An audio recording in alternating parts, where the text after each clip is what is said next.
Time for a video. Let's see, what's my audio doing? That looks okay. Everything looks fine. Okay, so let's do something here. Topic: the rise of zombie death cults. This is not normally something I think about. This isn't really my wheelhouse. I'm not a psychopathologist or a cultural anthropologist or any of those things. But I began thinking about this topic just recently, in fact. Back in September and extending into October, you may recall that the Western world, probably it was just the United States, but let's just say the West, went through a spasm of rapture theology. And I watched that with some curiosity. I'll explain why in a minute. But what basically happened was there was some preacher in South Africa who had a vision or did some numerology or woke up one morning with indigestion and decided that he knew that the rapture was coming. And the rapture is a Christian ideology. It's part of Christian theology. They claim that it's mentioned in the Bible. It might be associated with tribulations, like in the book of Revelations. It was really codified, not really by the church, but by some random preacher, Dodgson or whatever his name was, back in the 1830s or so. And the American religious movement picked it up because Americans have always taken their religion hard. They go hard on their religion. So someone decided that there's actually a way for good people to avoid the tribulations and ascend directly into heaven on an escalator, essentially, bodily, with their clothes on and the whole thing, that they liked that idea. So it caught on, and periodically we have some rapture hysteria. The Jehovah's Witnesses used to do this a lot. They were always going on about end times and end time signs and signs of the times and these kinds of things. And I don't know if they do that anymore, but they made so many predictions that didn't come true, of course, as you do, that they may have kind of given up on that as a business model. But we still have these radical priests who are deciding that now is the time for the rapture. So why? Is there money in it?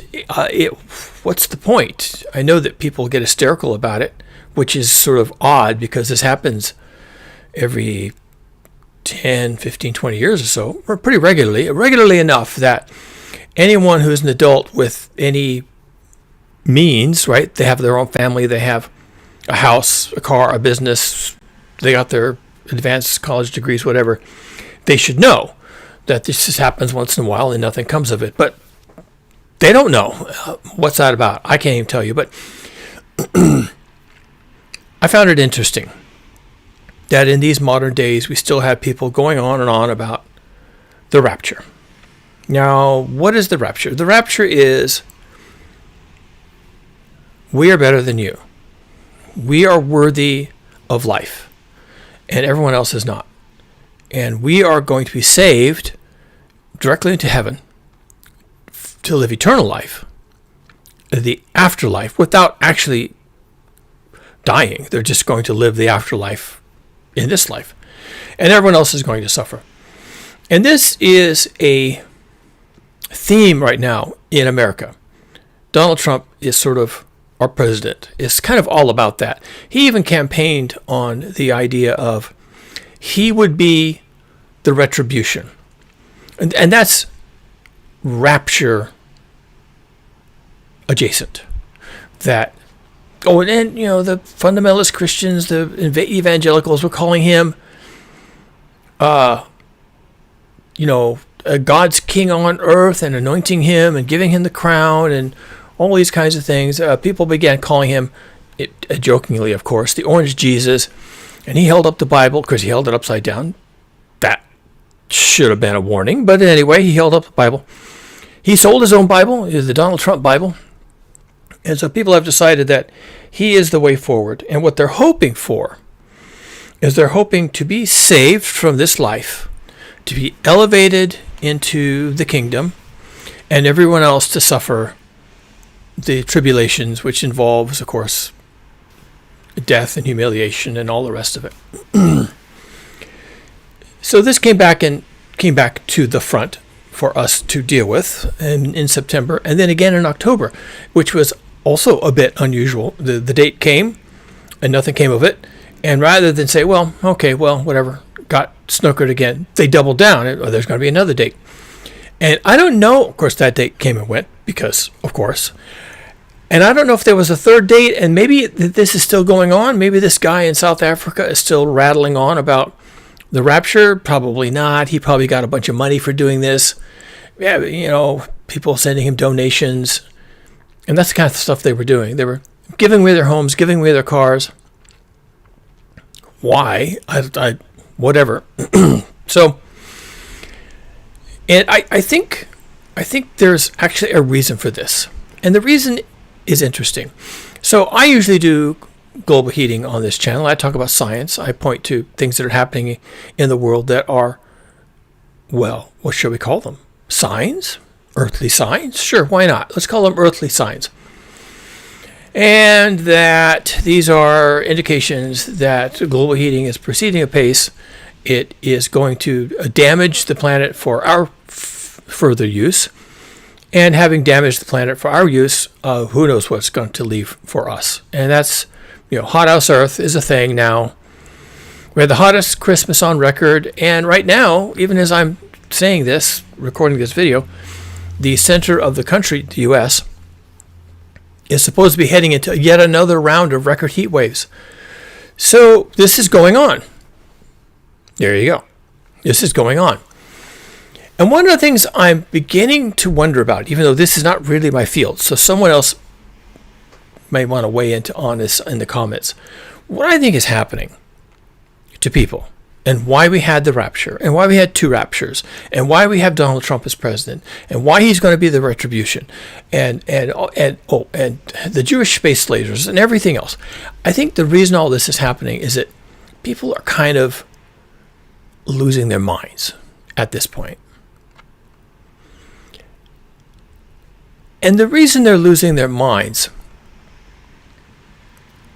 okay, I was just listening to Machiavelli recently. It was a YouTube podcast on Machiavelli, but it was approaching Machiavelli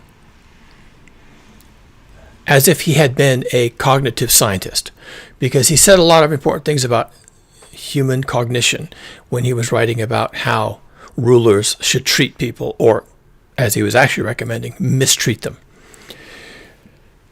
And one of the things that they were discussing is something that I guess has been known for many decades now, that Machiavelli kind of guessed at, but he was right, turns out, which is that people, when they're dealing with a lot of complexity, they become fatigued. Their brains, well, we love our brains. We think we have the best brains. We talk about our brains all the time and how smart we are. Homo sapiens, after all. So our brains aren't that great, actually, at dealing with complexity. We're great with language, great with analyzing social scenarios, great with dealing with body language and other subtle cues, and certain levels of abstraction, like being somewhere at a particular time, or having a particular type of relationship with a person who's not your family member, like your boss, or a preacher, or a politician, or even a corporation, whoever pays your pays your bills. So we deal with abstraction and we deal with complexity, but we can't deal with a lot. And there's kind of a rule of thumb, and it works in the design field, which I have some background in before I became a computer programmer. And there's kind of a rule in the design field that you can't have more than 7 discrete things going on a page. So we're designing websites and things like that. But even brochures and whatnot, you can't have more than about 7 things going on, because that's about the depth of the human brain. They can keep track of about 7 things going on and tie them all together into a coherent message. And after the number 7 or so, they start to lose the plot. So when people find themselves in really complex environments where there's a lot of information coming at them, some of it seems really important, maybe most of it seems really important. A lot of it is contradictory. A lot of it changes over time. So even if it's not contradictory today, it will be in a week. And we have many, many, many voices. Not just the usual number of voices, like the mayor of the town, the preacher at the church on Sunday, and maybe, a merchant or a market dealer down the street who's quoting prices on potatoes and eggs. We used to be able to deal with that much complexity, and now we have, for a lot of people, like if you're on TikTok and Instagram and Facebook and all the other things, X and Twitter and all the other things, then you may have hundreds of voices in your life, and they're all yelling at you, sometimes in all caps, exclamation marks, yelling at you. And they will say contradictory things. And the same voice, the same person, these are online people, so we don't really know if they're real people or not. They could be groups of people or even AI. We don't know anymore, which is another level of complexity. Let's just admit to that. The same voice might say one thing in the morning and then come back with a contradictory position towards evening. And then you might have 2 voices that are really important to you, and they're actually saying completely opposite things, and they both sound perfectly plausible to you, or And this is now happening all across the internet, all across the world, and it's digital media, but it's also traditional media. It's politicians giving speeches. It's corporations and their public relations and their propaganda. And it never stops. And it's 24/7. It's everywhere. It's everywhere you go. It's everywhere you look. It's on your phone. It's on your TV. It's on your tablet. It's every place. It's in your car. It's everywhere. And so now there's not just a few voices that you have to deal with in the course of a week or a month. Now there's hundreds of voices every day trying to get your attention every 5 minutes. And it's too much. Too much complexity. And Machiavelli was talking about this. And he was even saying things like, which, if you're familiar with the rise of Adolf Hitler, you'll recognize this right away. You don't, when you're ruling the people, you don't lead with small lies or one lie. You lead with outlandish lies and many lies. And then you so confuse people because they can't keep track of the lies that they give up, they shut down, and then you can do whatever you want. The Trump campaign team had, from Steve Bannon, one of his chief strategists, had the idea of flood the zone. You don't just go out and have a press conference. You have 40 press conferences in one day, and you deliberately make sure that sometime during the day, every single thing you said is actually either denied or made more complicated. And this is actually a strategy. It's called flooding the zone. And you get to a point where people are so befuddled and they're so confused because they can only track so many things at a time that their tracking mechanism shuts down. And then you can simply tell them how the world works because they're not able to keep track anymore of how the world works. You flooded the zone with shit. And now people are like, whatever, this is too much for me. I'm just going to put my head down. I'm going to do the crossword in the newspaper. I'm going to drive to my job, come back from my job. I'm going to watch TV. Well, I'm going to watch sports. I'm not going to watch politics. I'm going to do these things. I'm going to do my Twitter, do my Facebook, keep my head down. And, I'm just not going to get engaged. That's how Vladimir Putin does it in Russia. He just floods the zone with every kind of disinformation and lie and misinformation and contradictory things every other day. You just shut people down. And Machiavelli knew that.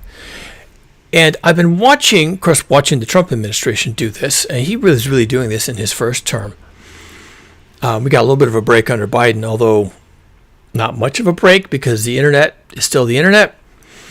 And then, and Trump brought in flooding the zone. He brought in all this blatant gish gallop of just lies and misdirection, so that when he left office, or pushed out, or however you want to look at it, it just continued in his wake. And then he came back, and now he's been doing it again for, well, I guess, a year now.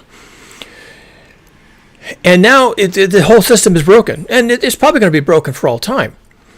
Into this environment, we get the rapture. Into this environment, we get weaponized private militias on the streets. Into this environment, we now have wars of opportunity now radiating outwards from the United States of America. And we're not supposed to be doing that. And he's supposed to be ending wars. And Trump has been jonesing for I'm not here to cap on Trump. An environment has been created, and this is how it was created. I'm going to get to what that environment is momentarily. But I have to talk about the environment that has been created, or what I'm going to claim won't have context. So into this environment where Trump thinks he deserves the Peace Prize, he's given himself the Peace Prize, he's gotten lots of peace prizes from other organizations. He claims to have ended 8 wars. I don't know what those were. We didn't hear about them. He made them up, or whatever he did. But it doesn't matter. He claims it. And then he starts a war with Venezuela. And he wants to go to war with Denmark over Greenland. And he's threatening to invade Canada and make them the 51st state. So all of this churn, this is flooding the zone. And people just don't know what to think. They can't unwind it all. And it shuts them down. Now, into this environment of deliberate political and economic subterfuge, of deliberate Orwellian doublethink and doublespeak, as described in the novel 1984, which is intended to shut you down politically and spiritually. Doublethink and doublespeak, and having to constantly analyze your own thoughts and then forget you analyze them. That's doublethink. Into this environment of constant Orwellian doublethink and doublespeak, in which people are so confused, we now introduce global heating and climate change. Now, it used to be called global warming, and then they started calling it climate change because, again, you flood the zone, right? But what it really is, the physics behind all of it, is global heating. The world is getting hot. And it is. This is measurable. We have thermometers, right? Haven't heard of a thermometer? Well, we have those. We even have thermometers in space. We have satellites that can accurately measure the oceans and the land. Oh, and even the levels of the atmosphere for heat content. So we have a lot of data. Oops, now we're getting into trouble because we have a lot of data. That's a red flag. Whenever you have a lot of information, you're going to overload people. Sorry about that. That's how it works. Scientists can cope with it. You know, we're trained to cope with it. We cope with it all the time. We don't always cope with it as well as we could, but we're certainly trained to do so. So we allow ourselves to do so. But the corporations and the politicians and the economists know that people won't be able to cope with this because it's, oh no, the worst thing, science. Well, it is hard. I even did a video sometime back, climate science is too hard. It is too hard. It's too hard. I'm sorry that this is happening to you. All of you. I'm sorry. My apologies. But it is happening. So, global heating, climate change is politics. Physics. I even confused myself. Global heating, climate change is physics. Climate change a little less so. Climate change is almost politics, just so you know. It's a made-up term. But global heating is not made up. That's physics. And people talk about them as if they're the same thing, and they're not. So global heating comes onto the scene. Immediately, oh no, the fossil fuel industry says it's a hoax. And then the politicians who don't want to have to deal with any problems say it's a hoax. And even the scientists say, even though it's real, it won't happen for hundreds of years from now, so don't really worry about it. Well, unfortunately, could have been predicted, I suppose. Here we are. Global heating is coming. How do I know that? Well, you don't have to go into this. Record heat. Let's just start with that. We can start and stop with that. Record heat. Christmas here in the lower 48 states, across much of the country, a good part of the country, was record hot. Christmas was record hot. And then there was some record cold. And now, as I said in the beginning of the video, right now we're going back to record hot again. A big part of the lower 48 states is going to be under record heat. Need I elaborate? What am I supposed to say at this point? How do you expect me to explain all that? That's what it's doing. Moving on. So, into this environment where we've been told for 50 years now that it's a hoax and it's a conspiracy and it's the scientists fear-mongering and it's the fear-mongers doing science and it's all pulling the wool over your eyes and treating you like you can't think for yourself and do your own research and the earth is flat and all this other stuff, After 50 years of that, and that being the correct answer for people, okay, that's the answer they wanted to hear. If some scientist gets on the news or goes before Congress and gives testimony, sworn testimony, gives testimony to Congress and says, yeah, this is a real problem, this is what's going to happen to us. If the IPCC comes out with 6 reports in a row that say this is a big problem. If we sign the Paris Climate Accords, for some reason, that happened. Well, we did that. It happened. So here we are. After all that, what people want to hear is that it's fake. They want to be told a story. They're already overwhelmed. They're already primed. Their cognitive capabilities have been so ground down with all this complexity, because it is complex, that they are ready for a fairy tale. And along comes Donald Trump. You want a fairy tale? Well, sit yourself down, children, because I got a fairy tale for you. It's all a hoax. And if it is happening, it's the Chinese. It's their fault. But it's not happening because it's all a conspiracy. But if it's not a conspiracy, then it's the fault of immigrants. Or, you know how it is, right? A different message for every crowd. And if the crowds ever got together and compared their notes, they say, wait, he told us something different than he told you. And he told you something that's actually contradictory to what he told us. Well, no one's ever going to do that. Everyone's going to get their fairy tale.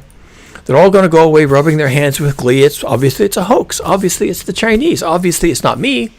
I didn't do anything. I'm a perfect person. And he even said that.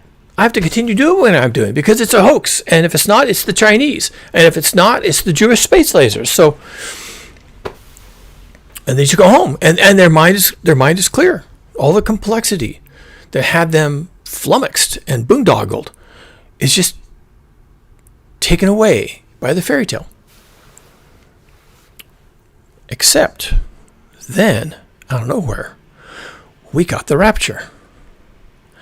And when I see that kind of thing, and you can say, "Oh, don't worry about the rapture. It's just these overly hysterical people." No, and I'm not willing to go there. I think they were responding to something, and I'm worried that that's just where it starts. That's not where it ends. And what I'm worried about is death cults.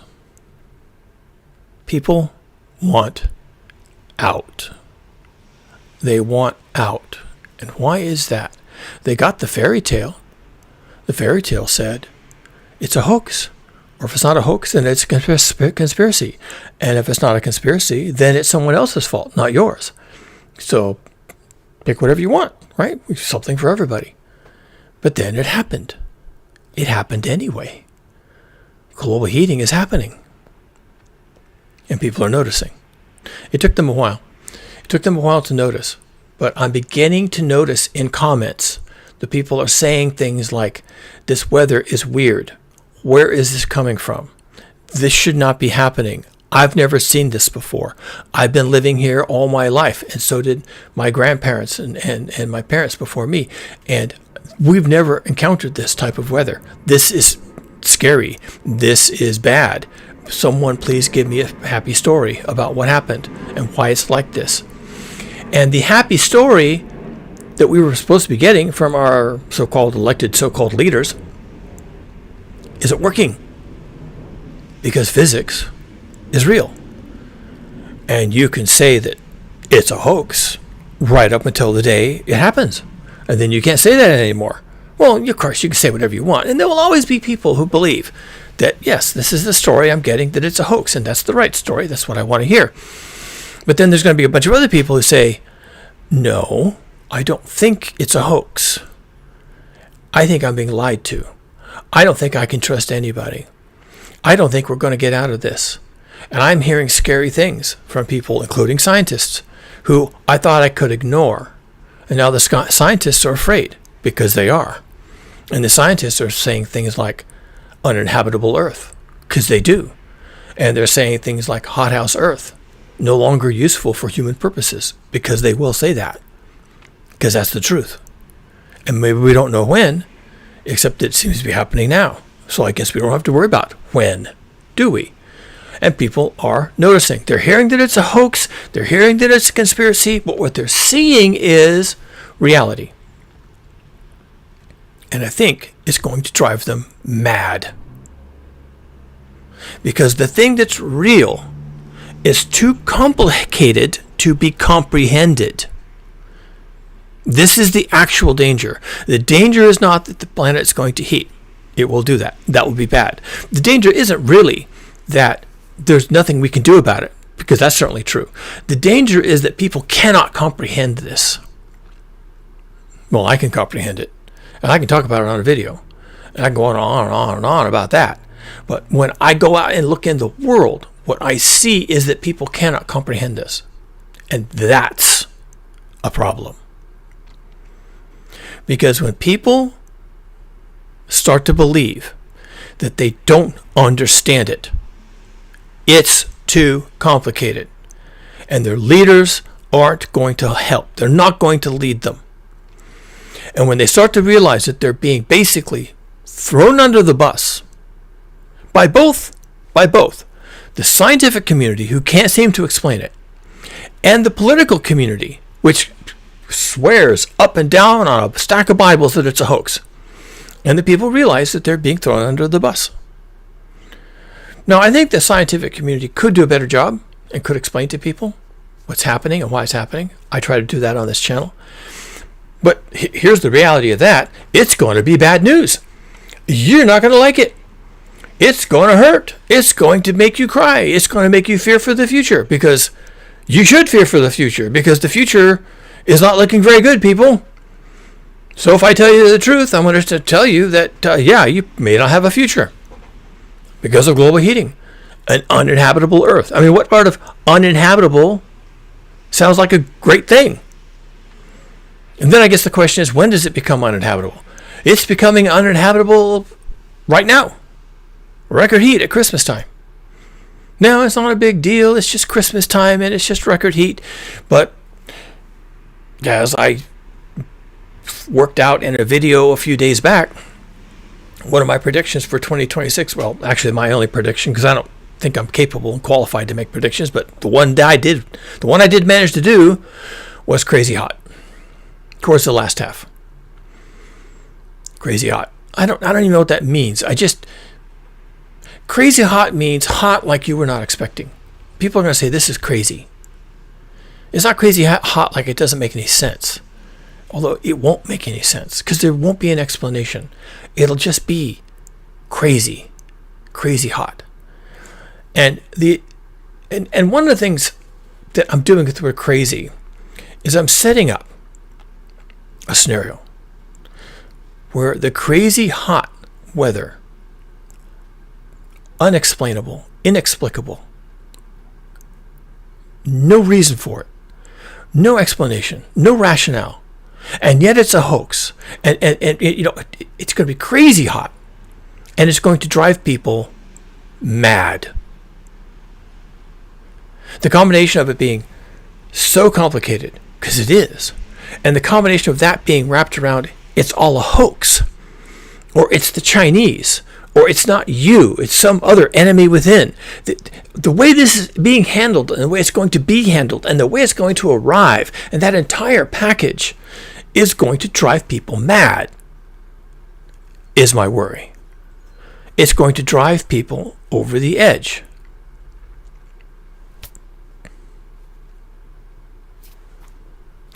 And from that, I think one of the things that could arise, in addition to the other things like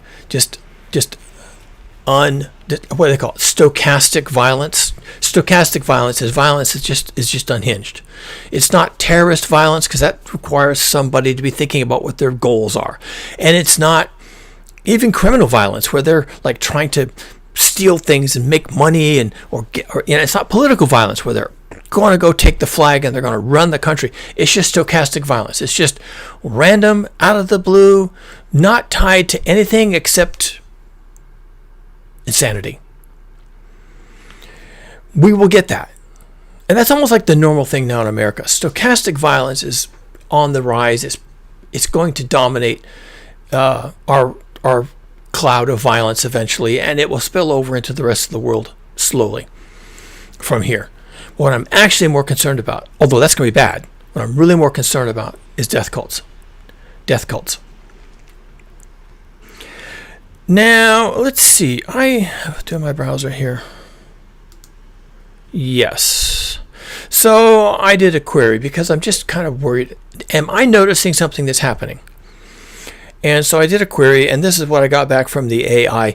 Now, AI tends to be agreeable. So if you ask a leading question like, is there currently an increase in death cults? It's going to say, oh, so you think that there's an increase in death cults? Then I'm going to be agreeable and agree with you. This is called sycophancy. It's a sycophant. It wants to please you. It doesn't want to disagree with you. It's not going to say, no, that's not happening. Shut up. Worry about something else. It's not going to say that. It's going to say, oh, you're really onto something. Wow. You're a leading light in the community. So I understand what's going on here. But to its credit, this is Gemini. This is from Google. And I'm generally fairly impressed with how it explains itself. So it says, while traditional mass suicide cults have generally declined since their peak in the 1970s, and here we're talking about Jim Jones, Heaven's Gate, that Japanese bunch, Sam Rishi or whatever they were, Japanese, that death cult. While mass suicide cults have generally declined since their peak in the 70s and the 80s, 2026 data, so recent data, and sociological analysis indicates a modern resurgence of groups and ideologies described as death cults. And that's what I was sensing. I have been sensing that. They'll give some examples here. And rising extremism and necropolitics, I actually had to look up necropolitics. It's an interesting topic. It, of course, bleeds into politics. And so you can imagine it's pretty unhinged. But one of the things that has been happening a lot around the world in those, definitely the last few years leading up to now, has been that women, I mean, it kind of doesn't matter what men think about this. It's really what women think about it. Women are coming out and saying that they don't want to have children. South Korea has the three N's. The four N's, like the letter N, right? Comes after M. N. The four N's is like no dating, no marriage, no children, and I can't remember what the other one is. But but that's what they're saying. The women in South Korea are saying that. They're saying no to everything, basically. And in Asia, that's really forbidden. You know, your parents will pressure you. Marry, have children, this, that, and the other thing. And these women are just saying, nah, not doing that. Not about that. There is a general demographic decline There are fewer children being born all the time, and there are not enough children being born in many of the Western countries, all of Asia basically. The only exception is the U.S. There's not enough children being born to replace the current population. So each woman is supposed to have, this isn't patriarchy, this is just biology. Each woman is expected to have, or supposed to have, 2 children so that the population doesn't collapse. 1 to replace herself and 1 to replace her husband, her mate. Okay, so that's 2. Now, they don't have to be a boy and a girl, all right? They can both be girls, both be boys, and it doesn't matter. On average, it'll be 1 of each for families, and that's how you avoid demographic collapse. So in every developed nation in the world except the U.S., they are in demographic decline. And in some cases, the demographic decline is so bad, their replacement rate is just so far off the mark that they're probably in terminal decline. So unless there's a miracle of some kind, it's possible that some of these nations will simply depopulate. Now, what often happens, of course, is you get immigrants that come in.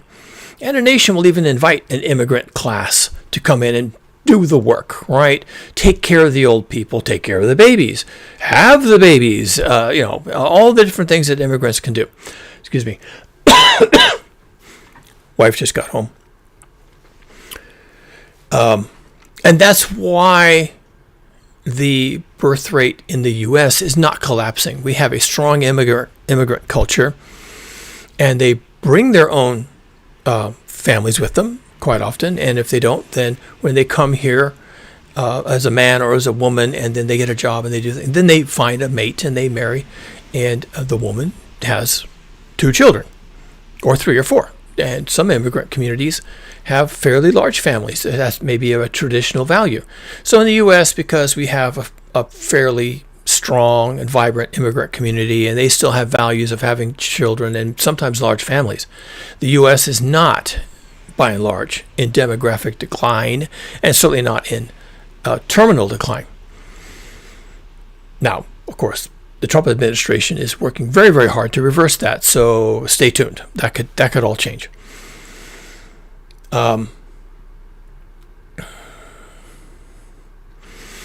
Necropolitics is actually the politics of death, using death as a political tool. This was really interesting. Ways in which the death cults are rising is the glorification of martyrdom or perceived indifference to mass mortality. Now, I'm actually doing this video because I was in a live stream, not my own, and we were talking about some of the impacts of global heating and how I am pretty much on record with believing that 999 people out of 1,000 are going to perish when the world becomes uninhabitable, which is not 1,000 out of 1,000, so it's not an extinction event, but it's going to be really sad, right? It's going to be a lot of suffering and a lot of loss. And who knows who's going to get swept up into that. This is one of those things where, do not send to know for whom the bell tolls, it tolls for thee. We don't know how many of us are going to survive this, but we should all be trying, and we should maybe even, I suggested we should maybe even try to stop the process from proceeding as rapidly as it is. And to do that, we must leave fossil fuels in the ground, which I often say on this channel. You don't like it, but that's the task. You have to do that. Well, what I got, and I was rather surprised to hear it, was that it's okay if those people die. I was a bit shocked. Really? And then the people in the stream, they're a bunch of vegans and animal rights activists and all that kind of stuff. And I'm not saying that that's bad. I'm just saying, fine, do you. But then when I hear, so these people are going to die and it's fine. That really? Not expecting that. Maybe I was expecting something like, well, we can't do anything about it. Well, arguably true. You can stop burning fossil fuels anyway, but okay, fine, arguably true. But that's not what I got at all. What I got, this was really out there. I mean, there wasn't anybody saying, no, you're wrong. There was broad agreement. Oh yeah, they can just die. And I'm going to call that indifference to mass mortality. So what is a death cult? A death cult is things like necropolitics, indifference to mass mortality, glorification of martyrdom, that people who die are lucky. People who die are doing the right thing because they're not having children. And when children die, it's a good thing because life is just going to be filled with suffering anyway. And this kind of language, I found it shocking, but I should not have found it shocking because in September and October we had the rapture. That was a thing.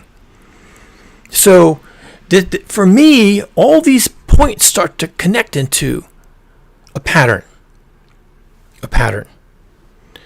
Now you can go down through this article, notable martyrdom incidents. I don't really care. Techno-cults, mortality movements. There's a whole bunch of people out there like Elon Musk and Peter Thiel who think they're going to live forever.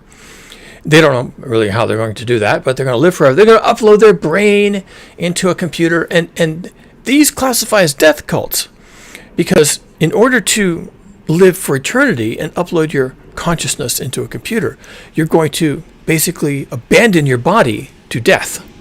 So you're going to embrace death of your mortal person, and you're going to live in a computer, which is not functionally different than an afterlife. And all these beliefs in afterlives and this life doesn't matter. It's the life after death that matters. That's the only life that matters. What your disposition after you die is the only thing of importance.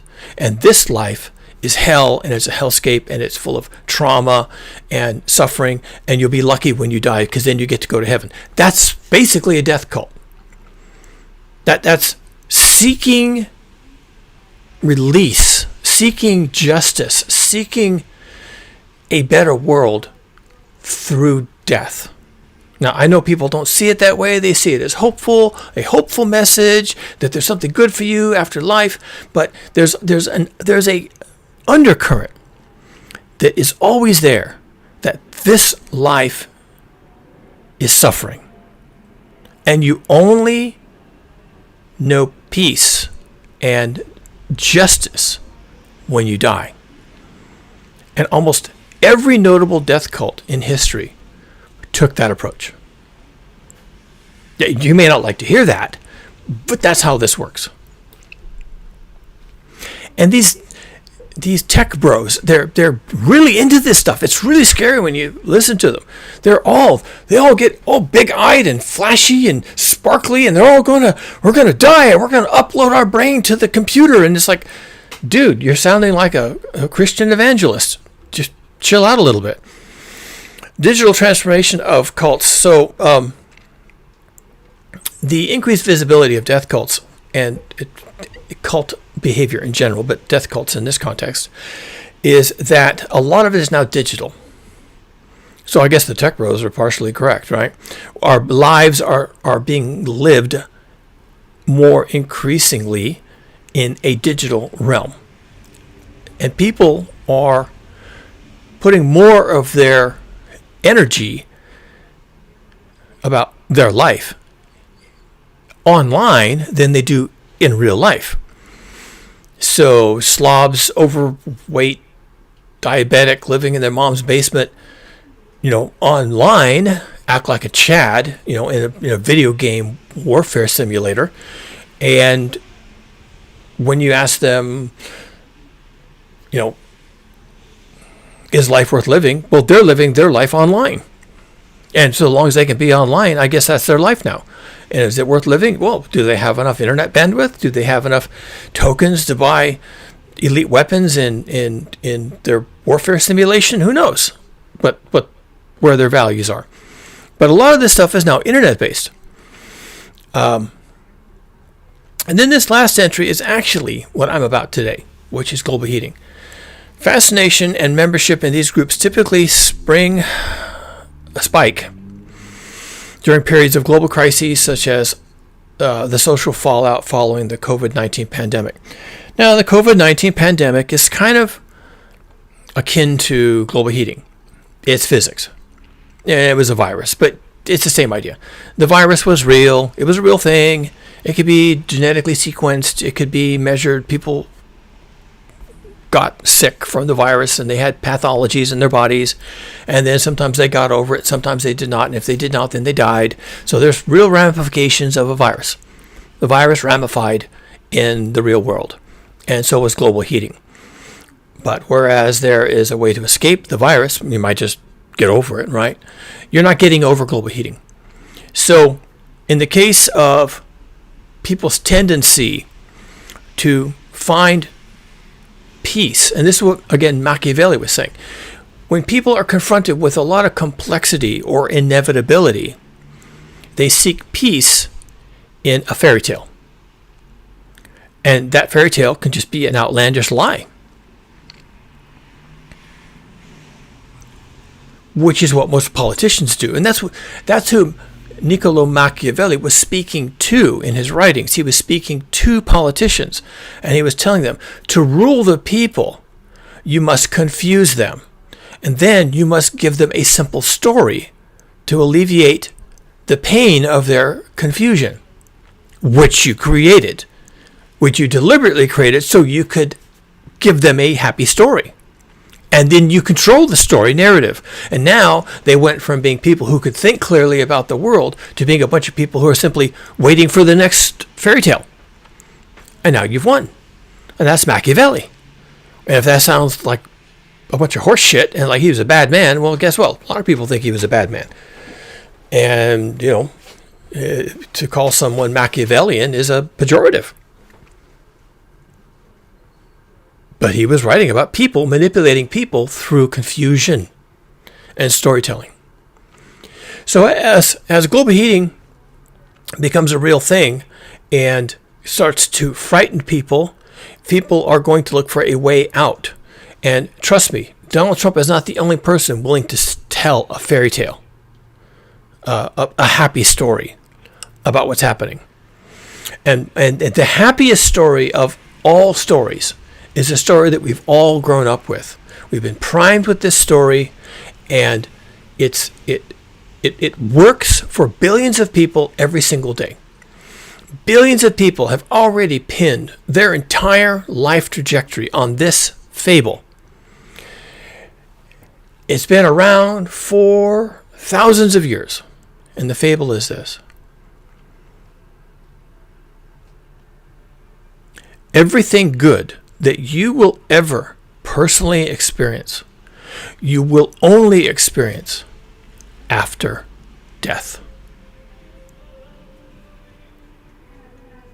And as people become increasingly confused, increasingly terrified, increasingly manipulated, as they go from one lurching disaster to another, they will become vulnerable to that message. They will seek peace and they will seek an outlet in a story by a charismatic individual. And the story has to be, and it will always be, you have no control in this life. Global heating is a punishment. It fits in with all the other punishments you've had.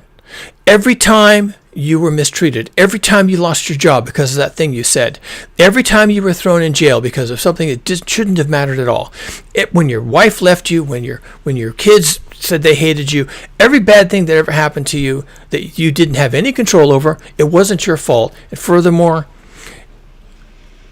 you can't change any of that, and the only hope for you comes after death. Leave this world behind. This world is filled with suffering. You were meant to suffer. Everyone suffers because of original sin or the archons or the something else. Everyone is here to suffer. You are doomed to suffer, and the suffering only ends with death. And I expect it started with the raptures in September and October.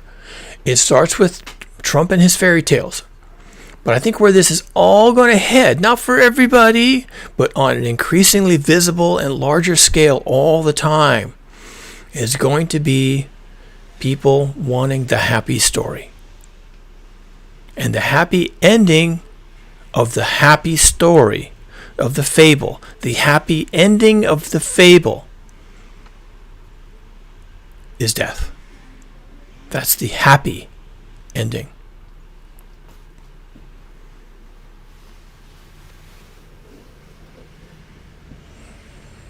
I am seeing this in my environment.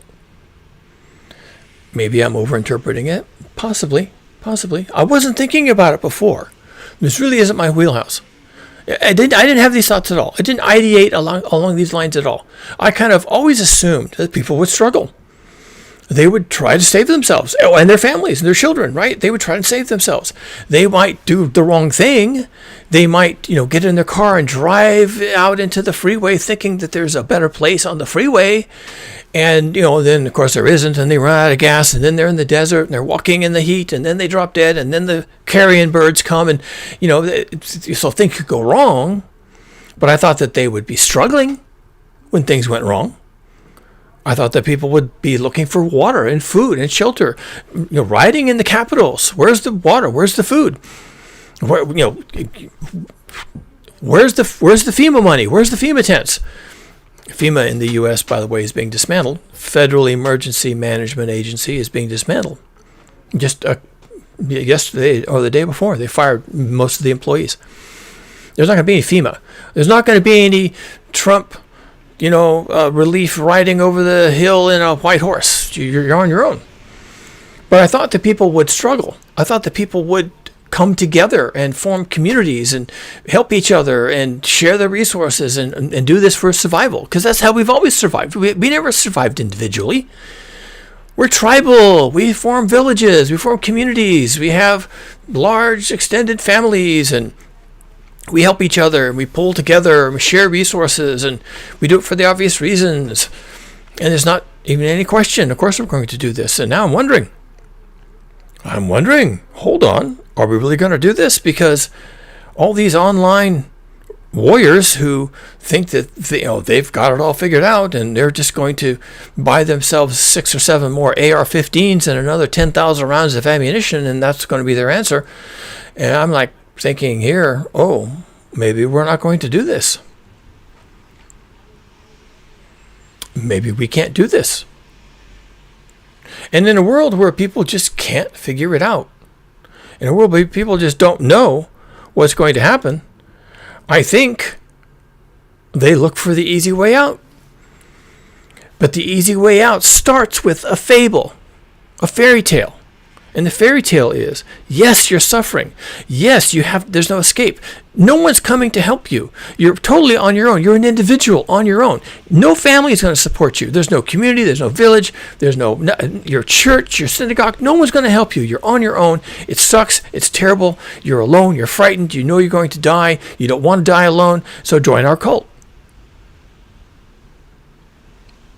Where else does that go? Where else does it go? I wasn't looking for that to drop out of how people are responding to global heating. I wasn't looking for that to drop out of Donald Trump telling everyone who'll listen that it's a hoax. But that's what falls out from people just not being prepared to think about this like adults. They just become overwhelmed. And when they're overwhelmed, they start looking for a way out. And the way out starts with a story. And people live their lives in story mode. And they'll be looking for a better story, a better narrative. And they've been embedded in that narrative, if they're part of the West, for 2,000 years. And the story, the fable, fairy tale is that don't worry too much about this. Yeah, this is suffering, and this is unavoidable, and you're being punished for someone else's problems, and you're a good person, and because you're a good person, fundamentally, your suffering in this world will be rewarded in the next world. And the only thing you have to know about getting there is you just have to die. and your problems are solved. And that's the message of every single death cult that has ever been. Your suffering can be rewarded, but only after death. So I have a lot of things to worry about. I just keep making things to worry about. What am I doing? How did I get into this mess? I don't know. I'm a compulsive thinker. It's true. I'm a compulsive pattern matcher. I find patterns and things. And I shouldn't have been paying any attention to the raptures, but I just couldn't look away. And I shouldn't be paying any attention to what Donald Trump is doing to the country and all the people that are in his cult, but I just can't look away.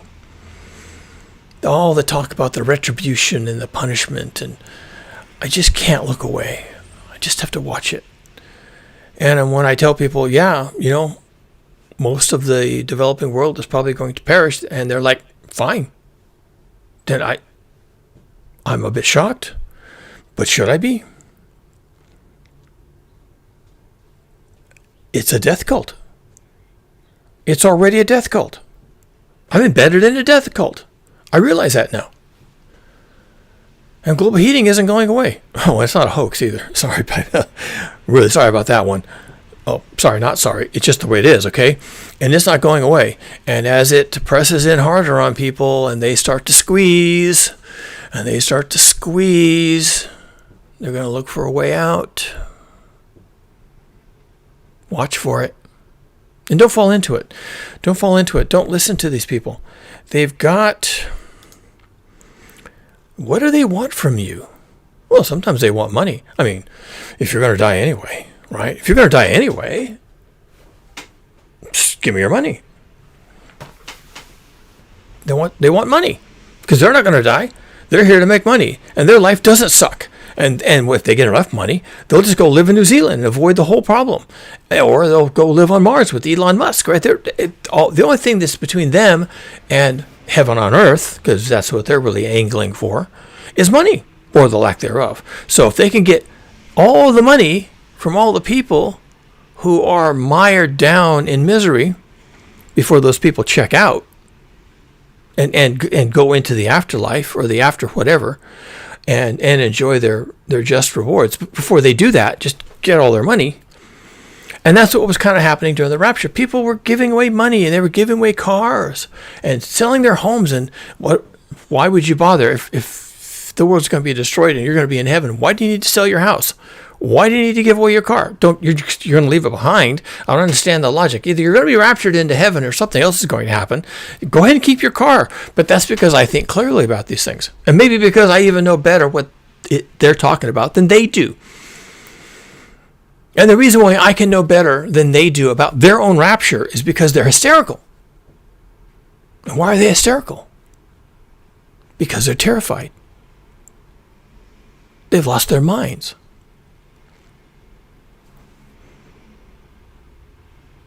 And what's waiting for you when you've lost your mind and you don't know your way and you just want out?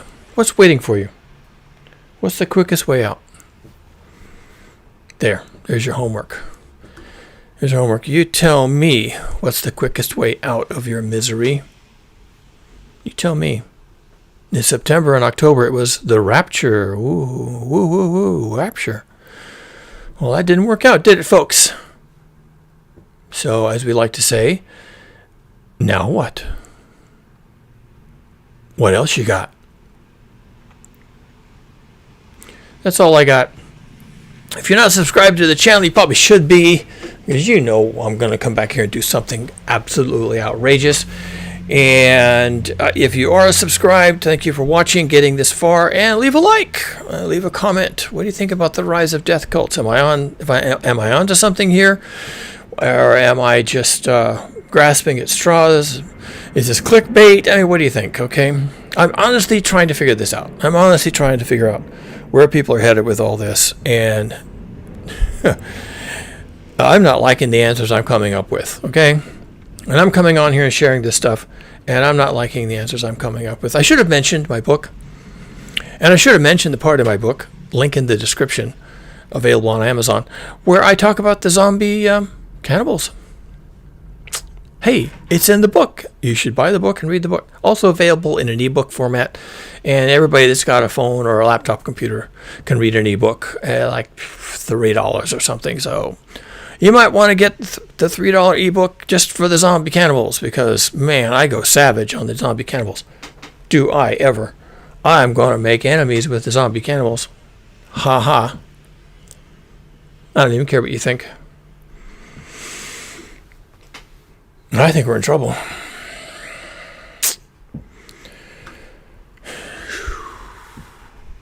Stay away from the death cults. Don't die.